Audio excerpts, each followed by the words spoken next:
to you to share your story with the group. Great. Thank you, Morgan. Good morning to everyone. I'm reaching you today from the city of Pittsburgh. It's my first business trip since February of 2020, I believe. And so apologies if you get like weird hotel background noises. That's just the way that it's going to be today. I'm here in Pittsburgh today because we've been working with the city of Pittsburgh and for the last 2 years, and they're about to hit a really big milestone of installing 60 miles of new bicycle lanes in their city in about 18 months. And we spend a lot of our time at People for Bikes thinking about the ways in which not that cities build bicycle networks, the design of the bike lanes themselves, how do the trails look? There's plenty of expertise out there in the world about how to do this kind of infrastructure development right, how to do it in a way that's attractive to people, how to create great, safe places for people to get on bikes, to go for a walk, to get on their scooter, whatever their fancy is. What the real expertise that sort of we don't really have here in the US, and this is sort of what my team works on a daily basis, is how do we do that all faster? How do we not wait 100 years for a US city to become the best bicycling city in the world? How do we sort of learn lessons from places that have made these investments in infrastructure, have grown cycling? How do we sort of compare to Amsterdam or other cities in the Netherlands? How do we create, the Copenhagen of the US? How do we create a model in the US that becomes the thing of the world, right? And so a lot of our work here is about helping communities expedite the progress that they're already making. I have no doubts about, when I talk with any community, that all of our cities are going to get there. I just selfishly would prefer to get there before I die, and so that my children, so I can enjoy a bicycle ride in an amazing bicycling city here in the US with my kids. And so that's really the challenge that we sort of pose to cities, is how can we do this work faster? Not how do we sort of reinvent the wheel completely, but what are the real roadblocks that are preventing us from going out and capitalizing on mobility options that we know people want here in the US. So I thought about what to sort of present in 20 minutes here this morning, and I have a lot of things we could have dove into. I decided to just sort of do like a really high level of a number of different sort of facets of the work that we're leading, as a teaser to lead you into more, and this will be the opportunity to invite me back for more once I give you sort of the little taste of what's happening here. So I'll move quickly and try to leave some time for questions at the end. But I wanted to say that one of our most potent tools that we are now using in cities is political polling. And it has become one of the most fascinating tools in our toolbox in understanding how to move the needles in cities. And the reality is that we all do surveys. We just heard about a couple of surveys that are happening. We talk to our members, we talk to people in the community, we collect this. But we saw this opportunity to sort of think about running campaigns for mobility in the similar way that your elected officials run their campaigns to become elected, utilizing the same strategies and the same tools that they use to inform whether they choose to run for elected office, how they inform their messaging, how they inform what directions they go in. And we've been utilizing political polling now in our cities to a really great effect. First, to convince our elected officials that there's momentum for this work. We're seeing in communities across the US, transportation, mobility, congestion, air pollution are all top challenges that a majority of people in their community think are serious enough that their local community governments should be tackling those challenges. Outpacing in some places, transportation is the #1 priority. Even recently, beating out COVID as a primary concern for sort of public intervention. Transportation is something that is real. It affects people's daily lives. They have very strong opinions about it, and there is a public demand to have transportation addressed by our officials. When we look at the results of our polling, we've done national polling, we do local polling on a routine basis. in the cities that we're working in, we find that a majority of Americans thinks that bicycles are an important part of our mobility solution. There is a love affair, a recognition that bicycling is a great thing for our communities. And this is true whether people are bicycling or whether they're never going to get on a bicycle in any way, shape, or form. They recognize the inherent value of what mobility options bring to their community, whether that's the ability for their neighbors' kids to ride their bikes to school every day. They may have fond memories of riding bikes themselves as a kid and sort of think that that's a good thing for their community, whether they're, diehard environmentalists who sort of see the immediate impacts of lower emissions. What I can tell you is in any city, and this is, I've yet to encounter a city where we've seen less than 60% support for bicycling within that city. Typically it's higher, it's closer to 70% support. And I've worked and done polls in a lot of different places, and I've been surprised at how high it's sort of consistently been over and over and over again. And I think the reasoning is that because bicycling, mobility, getting out of your car, it's all good. And people recognize that. We don't have to convince people that bicycling is good for the environment. We don't have to convince people that if we build separated places to ride bikes, it'll be safer to ride bicycles. We don't have to convince people that bicycling is a fun, happy activity. People inherently already know this. And the polling suggests that if you were to go out today and ask people, do they support bicycling in your community, you would overwhelmingly see the answer yes. The correlation there is if you were an elected official and you were thinking about running for public office and you saw that you had 60 to 70% support for your candidacy in that office, you would be filling out the registration for your ballot the very next day, and you would be putting that in. Like these are numbers by which elected leaders enter into races and win races in a really big way. We've asked this question, we've tested it for the last 3 or 4 years now, and we're just finding 3 to 1 in terms of support for how we sort of talk about bicycling. And building bicycle networks is also identified as the biggest need to sort of grow bicycling. And so people also inherently need, like, yes, I love bicycling, but I would actually love a great, safe, connected place to ride a bicycle. And so there is a little bit of a disconnect between what people aspire in terms of their bicycling mobility aspirations, what they aspire to do for their community. And then the reality is they walk out their door and they get slapped in the face by an environment that doesn't really allow them to meet their aspirations, right? Speeding cars, emissions, honking, intersections that don't quite sort of help them get across the street, stories of danger. There's a reality that people have built in their minds, and then there's the reality of the world. And that's really where we see the biggest precipitous sort of drop off in terms of that aspiration becoming a reality. And in fact, when we dive into sort of very specifically asking about, do you support building bike lanes on your street? Do you support building bike lanes if it means taking parking away from your street? Do you support bicycling infrastructure if it means losing travel lanes?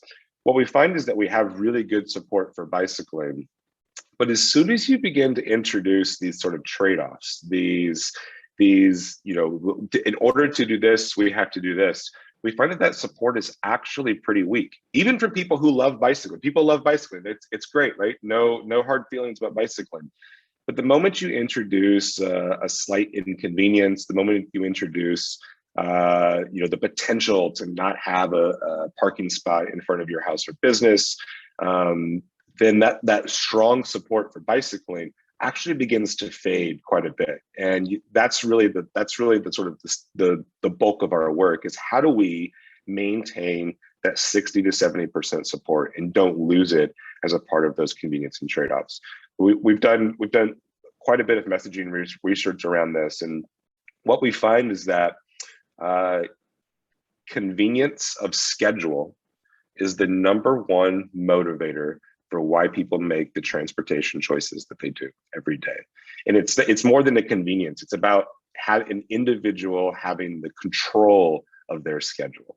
And so practically speaking, it's like when I wake up in the morning and I go to my car and I get in my car, I as an individual want to be able to drive to work in the time that I think it takes for me to actually get to work. And I want to arrive exactly when I think I'm going to arrive. And any interruption along the way is some sort of inconvenience. It's taking the control out of my ability to control my own schedule. And that premise actually explains in some ways why driving a car is actually a really important facet for people here in America, is that the car gives them ultimate control, the most control of all of the mobility options they have at their fingertips. Driving a car is a relatively easy, convenient experience that requires very little thought and forethought into how I'm going to make my trip, whether I can get there on time, because they're almost in control of every aspect of it. They're in control of when they get into the car. They're in control of the speed that they travel. They're in control of like the route that they take. They're in control of where they park when they get there. If you think about the public transit, right? Convincing people to take public transit, you have to give up a little bit of control. You have to give up the control of like when the bus is actually going to be there. You have to give the control about the route. You have to give up control about where it picks up and where it drops off. Bicycling further down the rung, the control there is like, I can leave my house when I want to, but I may not have control over the route that I take. Maybe I'm having to, to find a safe route, I'm driving, I might be riding a mile out of my way. When I get to the place, there may not be a parking spot there. There might even be just some destinations by bike, which I can't even reach because it's too unsafe to actually get there. And so this matter of control actually extends to people that bicycle already. It extends to people that don't bicycle already. It extends to people that want to save the environment. It extends to all of the different demographics that we can sort of cut across. That controlling your schedule is the most important factor in helping people make the transportation choices, to changing transportation choices. So what we have to do actually to sort of convince people to ride a bicycle, to use public transit, is actually make those systems feel like that people have more control within that. For bicycling, the number one way we do that is actually give them safe, direct, comfortable infrastructure to get where they're going. It's the most direct intervention that we have to return some of the control back into people's lives. This is just a visual description of how infrastructure plays into that control. These are two cities here in the U.S., similar populations, similar geographic size. But you can see that if you were to use this network, these are the bike networks in these two cities. If you were to use the bike network in the first city versus the second city, you wouldn't be able to get from point A to point B. It's just physically not possible. So imagine you wake up in the city on the left here, you're going to get on your bicycle and ride to your destination, whether that's the grocery store or school or whatever it is. Wow, I've immediately lost control of where I'm going because the bike lane just stopped. And then the bike lane doesn't start again for another half a mile down the roadway. But you can see here in the city on the right, not only is the bicycle network continuous, I have multiple options. I get to choose, again, in this like vein of like controlling what happens with my transportation choices, I get to choose the route that I get to go. I have safe places to get there. And I can do that. And if I want to go for a long bicycle ride to get to work in the morning, I can do that. If I want to get there immediately, if I'm late to pick up my kids from school, there's all these sort of options for you to sort of choose from. And so the network, its continuity, its seamlessness, its safety becomes a major influence in controlling the schedule and for people on bicycles. Here's a physical, representation of that same network. Is that here in the US, we haven't really made the investments in safe bicycling infrastructure that makes those networks viable for all users. We've done a lot of what's on sort of the picture here on the left, right? Painted bicycle lanes on roadways, taking 5 to 6 feet of the existing roadway right-of-way, but while this is one component of the network, it doesn't really sort of fill the criteria of creating safe places for everyone to ride a bicycle. This allows a small group of cyclists to sort of feel comfortable using this network. It doesn't really sort of provide you, even in this photo, you can see sort of this bus is coming up behind this person. They're gonna pass them in a pretty close way. When more successful bicycling cities are creating that separation. They're creating, horizontal and vertical separation between the cars, providing spaces on the road for everyone, regardless of how they're choosing to get around. We have a little saying on my team is that we can all have peace on the road when we all have a piece of the road. And that's really, it's one of those things that I've said it so many times now. I want to vomit just a little bit saying it out loud every time. But that's the real testament, sort of, I think, of the philosophy of what we're trying to sort of get across, is that we can create safety on our streets. We can create a space for everyone, but everyone actually has to have their own space. And as we get into this idea of control, it's connected to safety. It's connected to the anxiety of not knowing where users should be on the roadway. And providing better infrastructure actually solves for a lot of those problems. So many of you will know that we've been running a city ratings program now.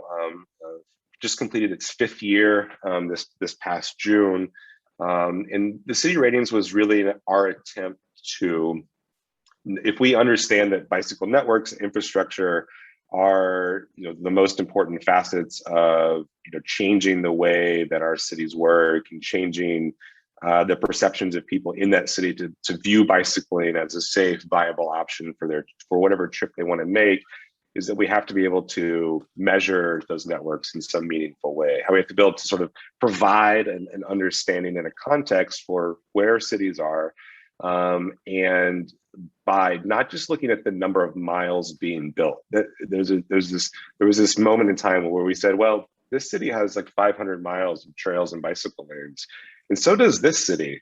But bicycling is a radically different experience in these two cities. And we thought to ourselves, there's got to be a better way of measuring what the quality of what's being done in communities versus just the quantity of miles being developed. So our city ratings actually uses 2 primary inputs to sort of create a score on a 0 to 100 scale. 100 being that this is a perfect community for bicycling. There's perfect connectivity. If you got on your bicycle, you can get to anywhere you wanted to go on that bicycle easily, safely, and efficiently. So the first part of our score is a network score, where we actually analyze the quality of your bicycle network. And the second part is a community score, which is taken from survey data that's collected in each of the cities from riders and who sort of provide a more nuanced view about what riding is like on a number of different angles there. I'll just show you, the network score is really looking at the quality of connections in a community versus the quantity of miles being built. These are the same 2 cities that I showed before: Boulder, Colorado, where our offices are based, and Bloomington, Bloomington, Illinois, rather. And you can see that the networks are radically different. This one on the left here in Boulder actually looks like if you were going to get into your car, this would be like the map you would expect to see if you were going to get into your car. And I think that's a really good parallel to think about sort of your bicycling network. Is when you go to get in your car, you never once think about, can I reach the grocery store by my car, right? You may not have figured out the exact route you're going to take to get there, but you never consciously ask yourself, will I be able to reach the grocery store by my car? Because you trust, you have like this sense of understanding that the roadway network is fully connected, it's seamless, and it's going to get you to that grocery store at the end of the day. That's not a question that everyone in every community who chooses to get on a bicycle here in America can actually make. They have to physically ask themselves, can I get to the grocery store by my bicycle? What's the best route to actually get there? Does that route cut me off? Do I have to go through a dangerous intersection to do it? Is there even parking at the grocery store once I actually get there? And so this network score, this understanding of the continuity, the seamlessness, the connectedness of it is a primary factor of understanding how well bicycling is going to go. The other piece here on the score, I mentioned this before, so I'll go quickly, is that people not only have to sort of like see the network, but they also have to believe that bicycling is safe and convenient. They also have a personal understanding and to be convinced. They have to believe that it's actually true for it to actually happen. So there's this really interesting dynamic in a lot of communities where community support for bicycling is high. We've made significant investments in bicycling infrastructure, but yet we haven't seen rapid mode share actually sort of take off, right? There's always this expectation every time we build a brand new bicycle lane. There's always the question, well, where are all the people who bike on this? Like how much is mode share increased? How much is ridership increased on this? And it's actually not a one-to-one correlation between building infrastructure and people riding. There will be some growth. There will, if we put in new bike share stations, there will be some growth in bike share as a result of that. But there's a much larger hurdle of community perceptions that we have to address. You won't be surprised that cities in Europe dominate the top 10 cycling cities in our system overall. And I would suggest that if we were to add more European cities, more cities, particularly from nations like the Netherlands, we'd actually see sort of, the top 20, the top 30, the top 40 actually be dominated here. And these are communities that began investing in their bicycling network, 50, 60 years ago. They've made significant investments, policy changes that promote and make bicycling really attractive to people actually using here. We had one city in the US, Provincetown, Massachusetts, crack this top 10. They're a little bit of an outlier. I can tell you that in the top 10 US cities, Berkeley, California is one of the cities with more than 100,000 people that crack the top 10. Boulder, Colorado is in there as well, but there aren't any real major metropolitan cities, urbanized areas that are sort of achieving the same kinds of success from a network perspective that a lot of other communities are actually looking at. So I just want to talk a little bit about the context for city ratings. And the question is not just where your city scores, but what does your score actually mean? And what do you do with the score? This is really the important part. This is really the part of where, when I'm working today in Pittsburgh, is what we're really trying to achieve in a very short period of time. And what I can tell you is that if your city is scoring a 10 today, your leaders go out and you build a massive bike network in the next year. I mean, this is like Kyle's like fictitious fantasy dream, right? Next year, you go out, you build your whole bike plan.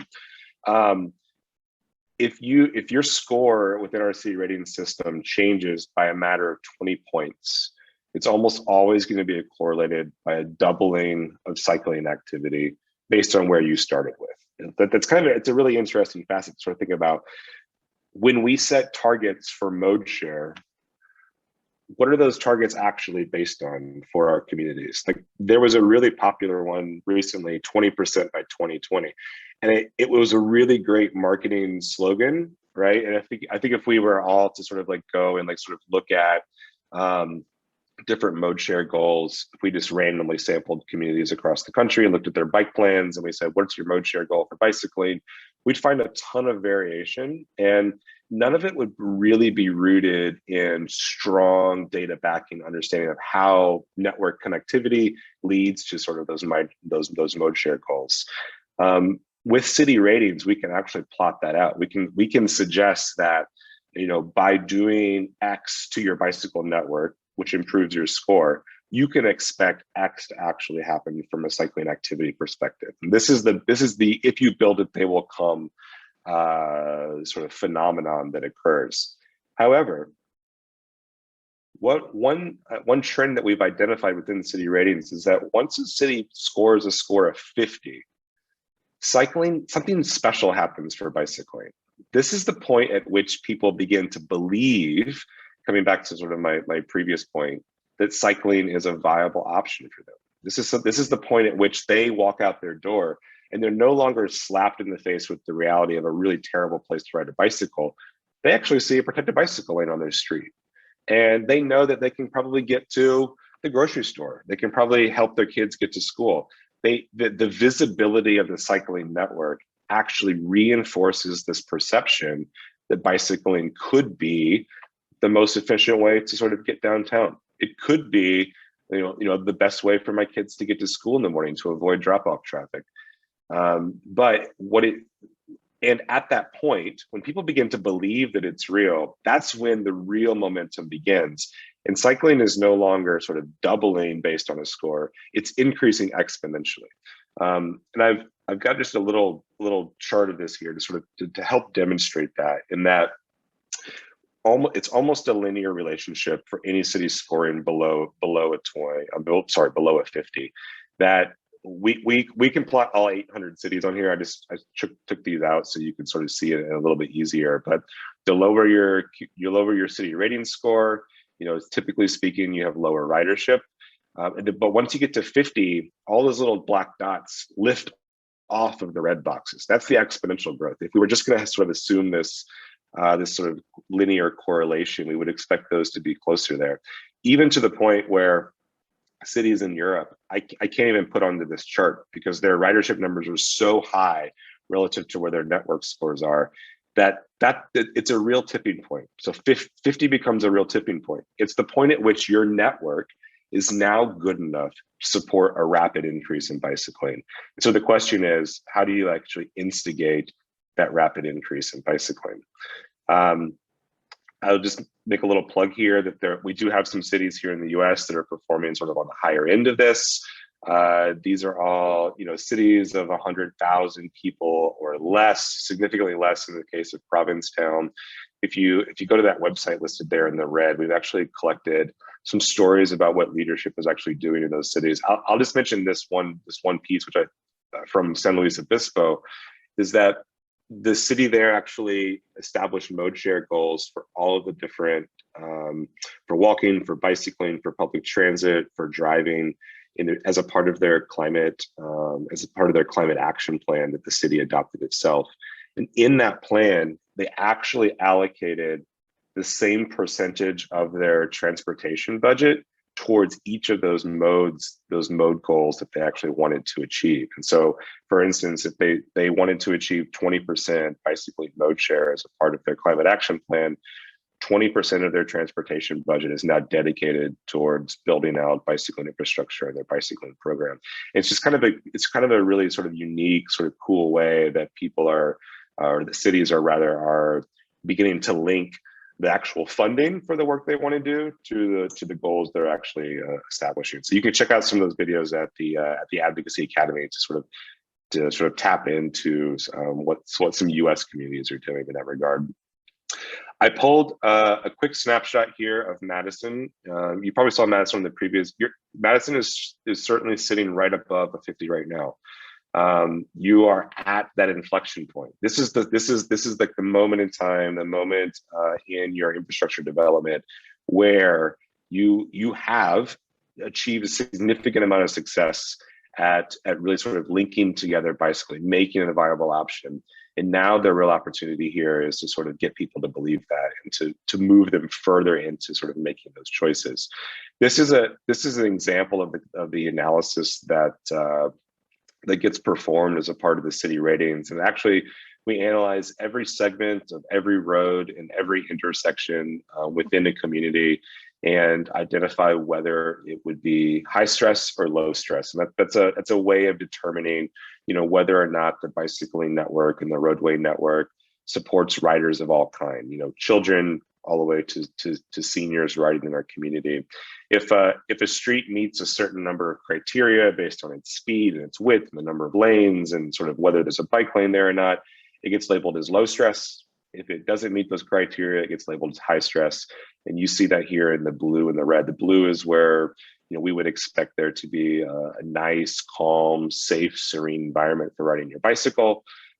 In red is where we would expect there to be some challenges to ride a bicycle. Even some places, like there's highways and interstates to get listed here. We would not assume that people would be riding bikes there, but if you tried to cross them, if you tried to those intersections, they all become barriers to riding a bicycle.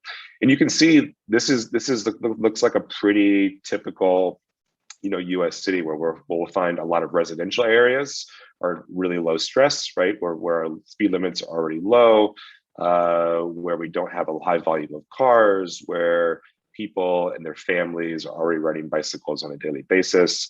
And the brighter red, where we see sort of barriers for cycling, I would assume are some of your more major arterial roadways, where you would have higher car usage, higher volumes of cars, higher speeds. There's a number of different factors that could be sort of triggering the high and the low stress. The really important facet that sort of comes out of this is that we then, from where every person lives in your community, this tool maps how many places they can actually reach: grocery stores, schools, pharmacies, hospitals, doctors, parks, transit stations, so on and so forth. There's almost 30 different kinds of destinations that we begin to quantify how many places can you reach using this blue network, the low stress network. And this turns into sort of a heat map of the city, where blue becomes, if you were to start your trip in the blue, we would expect that you would have a pretty comfortable, safe bicycle ride trying to reach any of those destinations that you were trying to get to. However, if you were to start your trip in one of these areas that's red, we would expect that trip to be a bit more difficult to actually get to. And so the question becomes, not is biking in downtown Madison safe and comfortable for people actually getting there? It looks like, by a strong measure, that it is. The question becomes, can people leave their home? Where are they biking from to actually reach downtown by bicycle? And so an investment in bicycling outside of downtown actually results in paying off in terms of people believing they can actually make that trip. I know I'm short on time, and I just want to wrap up here with a couple of quick things. None of this is like rocket science, but I want to point out a couple of things. That investing in public transit is an investment in bicycling. And I was really happy to sort of hear earlier about some of the renewed services and sort of the expansions of things happening with public transit. But public transit and bicycling are the best bedfellows that we could actually have from a transportation standpoint. Bicycling is a really efficient, safe, comfortable, intuitive way of getting around for people to make short trips. But American cities aren't built around people being able to make short trips. They have much longer distances to travel. And so if we're investing in the critical connections between public transit and bicycling, connecting those two together in really intentional ways and showcasing how the two can actually work together, both systems will flourish. We'll have more people flocking to transit. We'll have people in transit, utilizing bicycle share in a more robust way. And so if we're thinking about sort of the long-term strategies, I think sort of being able to tie that ribbon more succinctly around transit integration, the better. And then, the rest of this is sort of like, common sense, but really sort of like digging into those areas where we have really poor connectivity and making them better. It's all about making people believe when they walk out their door that they have control over their bicycle ride. And the only way that we can really do that is by filling in those gaps, removing those barriers to bicycling. We've got a bunch of more videos at the Advocacy Academy, from everything, about best cities who are doing really good things, to also, sort of key strategies for sort of making your bicycling network better. And that's it. I apologize for not leaving more time, but I have 6 more hours of content that we can go through if you all have the time today. Let's do it. No, thank you so much, Kyle. As you've seen in the comments, fantastic information, and we do not mind hanging out a little bit at all. If you have a few minutes to field questions from the group, we'd love to keep going. Yeah, I think 10 or 15 minutes would be great, if it's okay with you all. That's awesome. Thanks. Susan, I know you've got one.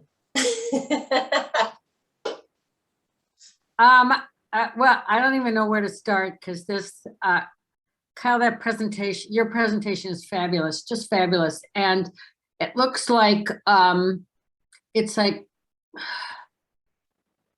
you've got this network, this larger piece, and we're doing pretty well with that. I mean, according to the map, the blue and the red and all that kind of stuff.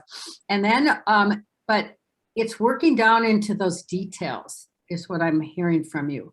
Like making sure that people know that there's a that there's a parking place for them, even with bikes. I mean, I think all of us who ride bikes know you get to a destination sometime, it's like, what do I have to do? You know, park, am I gonna have to put my bike at a tree or something, you know? So, just, could you just talk a little bit more about the details? Because a lot of these kind of things, especially in transportation, it gets down to the details, which you touched, but could you maybe just talk a little more specific about the important details? Yeah, and maybe I'll be specific in a second, Susan, but first I would say, this is, if you're thinking about the journey that a person makes by bicycle, the details are important, because at every opportunity that the details don't support bicycling being the easy, logical choice, every time that the details make bicycling less convenient or offers up less control to that user, is an opportunity to lose that person from bicycling. And so if I show up to my destination and there's not an easy parking spot, you know, within close proximity to the door, you've offered an opportunity for them to lose control over where they park their bicycle. If they get to an intersection and the bicycle lane stops before the intersection, or it does some weird maneuvering with the cars there, you offer that rider less control over their safety at that intersection. So every single time that a person sort of loses control during their trip is an opportunity to sort of not convince them, to not make them believe that bicycling is really convenient. So the details are really important in the sense that not only are they practical, not only do they make just logical sense, but back to my point is that people love bicycling, but they don't believe that bicycling offers them that kind of convenience and control that they really want from transportation. And that's a really important piece. What we actually know from research is that one single instance of loss of control is enough to make them write off bicycling altogether, right? One intersection that's bad on my trip is enough to we're really fickle people. Like that's just the reality of who we are. And we're really concerned about our personal safety, and loss of control translates into sort of this feeling of being unsafe very quickly. And so the details are wildly important, and we can't take for granted, you know, that opportunity. One of the ways that we could, in a lot of cities in the US, make some rapid change is we could actually, instead of just building new infrastructure, going to roads that don't have bicycle lanes today and trying to put them on there, is that we could revisit every roadway where we already have placed a bicycle lane, and we could look at those details in a much more robust way. And we could actually probably convince people to ride bicycling if we just made some small tweaks and improvements to our existing infrastructure. Having spent many years working in city government, you know, prior to working with people for bikes, I can tell you that it's hard. It's hard for leaders to sort of go back to something once it's already been built and sort of say, could we have done this better? The sort of common refrain is about progress moving forward. We oftentimes don't spend a lot of time revisiting projects that we've already built, but there's a lot of potential there, right? A lot of the political difficulty of building bicycle lanes has already been tackled. The space is there, and with some really strategic improvements, that infrastructure could become more useful than it is today. Oh, wow, thank you. Well, Kyle, sadly, we have to go on the DMI side. I've got another massive meeting with the same account. So I apologize to everyone. No. Harold, do you have a quick question, though? We certainly want to get your question, and I don't want to, good friend in Harold, I don't want to cut him off. No, that's all right. It's not a quick question, so I will maybe email you, Kyle. Yeah, perfect. We'll make sure that everyone has Kyle's contact. To Kyle, thank you. Thank you for taking the time on your trip in Pittsburgh. Morgan, thank you for making this happen. This was massively important. Lang with a really important comment. I'll get in car accidents, and then yet we don't have a loss of confidence with a car accident. Awesome. I guess we don't all get in car. Never mind. You know what I mean. We all have been in them, and that is not dissuaded us. So thank you all for being here. Morgan. Thank you. No, thank you so much. Really appreciate it. We'll follow up too in terms of sharing the recording and letting you guys what's coming up next for our next month's meeting. So. Great. Great. Thanks, everyone. Have a great day. Thank you, Kyle. you. Thanks, Kyle. everyone. Have a good weekend. Safe travels. Take care.